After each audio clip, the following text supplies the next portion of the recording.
পঞ্চম সম্মেলনের যে অনুষ্ঠান হইল, উদ্বোধনী অনুষ্ঠানের স্বাগত অতিথিবৃন্দ, সবাইকে সাধুবাদ।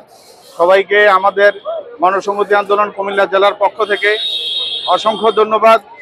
আজকে যে আরম্ভরে যে অনুষ্ঠান হয়েছে, আমরা এতে আনন্দিত।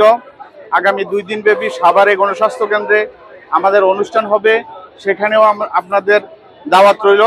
দেশবাসী সকলে আমাদের সেই প্রত্যাশা পূরণ করবেন এবং আমাদের সাথে জাতির বৃহত্তর স্বার্থে যে গণসংহতি আন্দোলনের ডাক দিয়েছে, সেই আন্দোলন অব্যাহত থাকবে জনগণের ঘরে শান্তি পৌঁছা পর্যন্ত। এবং খেটে খাওয়া মেহনতি মানুষ, তৃণমূল পর্যায়ে শ্রমজীবী মানুষ সকলের আশাকে ধারণ করে গণসংহতি আন্দোলন যে প্রত্যয় নিয়ে এগিয়ে যাচ্ছে, এর সাফল্য কামনা করি। এবং আমাদের জাতির বৃহত্তর স্বার্থ যাতে কেউ কলুষিত করতে না পারে, সেদিকে জাতি সজাগ থাকবেন।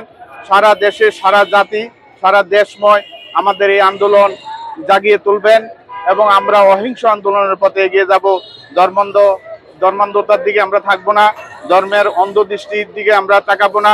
ধর্ম সকলেই করব, ধর্মকর্ম সকলেই রাখবেন, কিন্তু দেশের বৃহত্তর স্বার্থ, জাতির বৃহত্তর স্বার্থ এবং গণসংহতি আন্দোলনের বৃহত্তর স্বার্থ সার্থক হোক, সফল হোক, আমাদের সম্মেলন সফল হোক।